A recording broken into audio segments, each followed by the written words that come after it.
Hello, it is me. Today we are going to talk about all the books I read in October.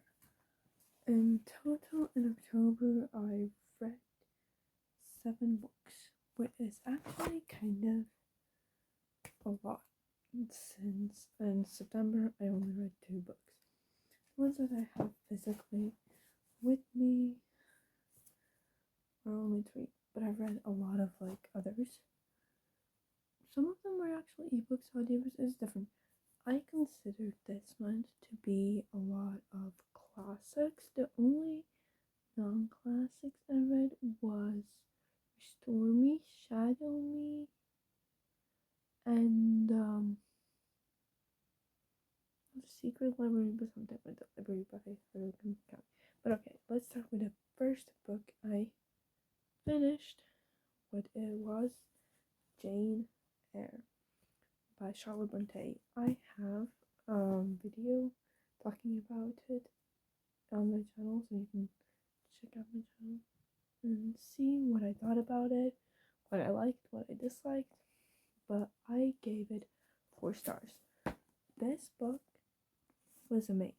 It was just so good of a classic. It is a bit chunky, but it was such a great classic for fall and autumn. It wasn't really set in autumn, it was more set in winter than autumn. But it was just the perfect vibe. I'm very interested in this author and I want to try reading more from this author. The next, I actually read Metamorphosis, which is another classic, which is actually about a guy who turned into a large bug, which is very weird and interesting. Maybe kind of disgusting. At first I thought it was disgusting, but then I kind of just went into the story and it was quite interesting. It was by franz, I think that's how you pronounce. There's a hair in my mouth.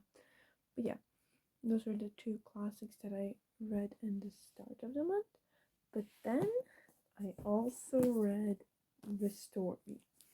I kind of try to read at least 1 book from Shiny series each month, the big ones.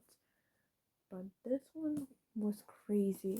It has dual POV with Warner, and that's so exciting for me.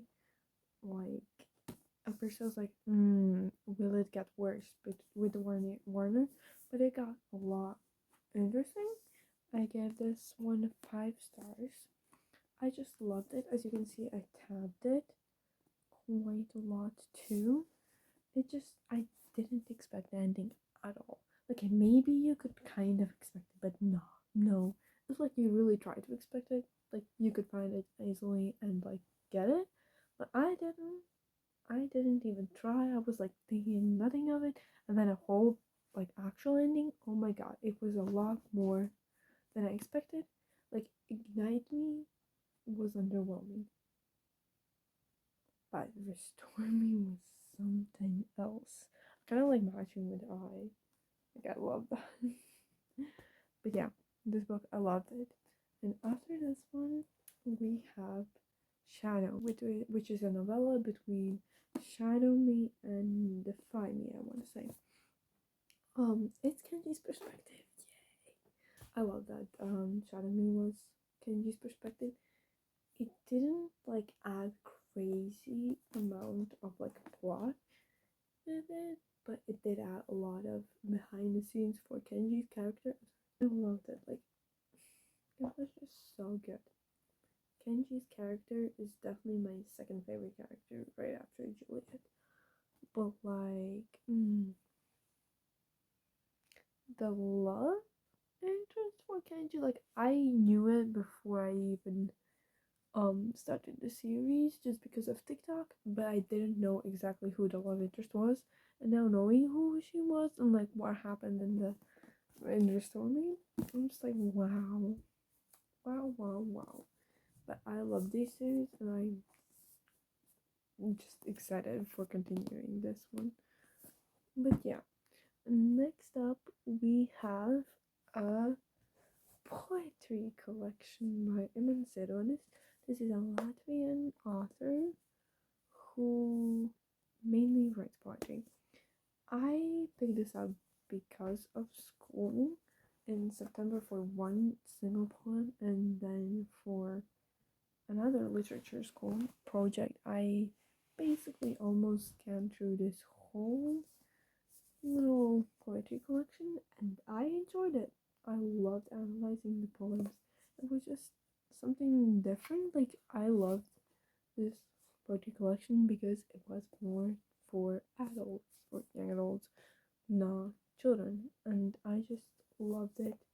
I love now like young adult stuff like fiction, and just children, like it's not for me.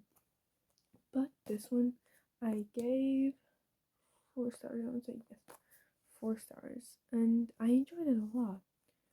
I probably will have to explore this author more. Well, we will see that later. Probably, I'm not gonna probably pick it up just for my fun. Just read a poetry collection. I'm not really that type of a person who reads poetry for fun, but who knows? I might do it. Next book I actually had with me, but it's a library book, so I had to return it. But that was, I want to say, secret library, but it's not a secret library. It is. I cannot think of the actual English name, but I got it translated to Latvian. But it is by Haruki Murakami. This book was very just weird, mysterious, dystopian fantasy vibes, and like it was just weird. Like, I don't know, the whole plot of it being in the library and what dwells under the library in the dark at night. It just was such a weird mystery vibe that you could add.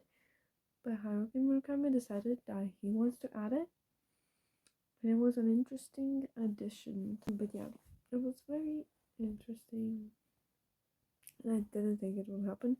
But I gave that book 3 stars. And then we have another school project thing.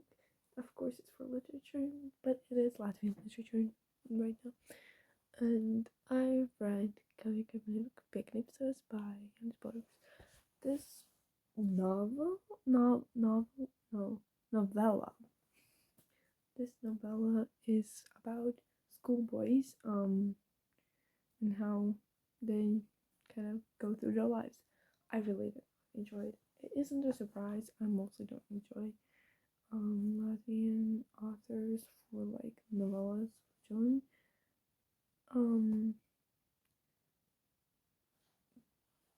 But it served its purpose. I'm just like, I don't know. There wasn't much like interesting plot. It was a lot of just description, and the novella was just about schoolboys living their lives and a bully, and it just didn't give much to be excited about to read it, so it would be fun. It just felt like a school project, so that's that, and that's why I gave it 2 stars. I find it that I can appreciate like a good description and like poetry and stuff like that, but I just can't appreciate like a whole book that has zero plot and not zero characters, but like a lot of characters, but like just descriptions of characters, movement, things, and happening, but not really much plot. Like, I can get the meaning, but it's not enjoyable for me. So that's why I gave it 2 stars. But those are all the 7 books that I read, and I don't know about you, but that is an achievement for me this month, reading 7 books.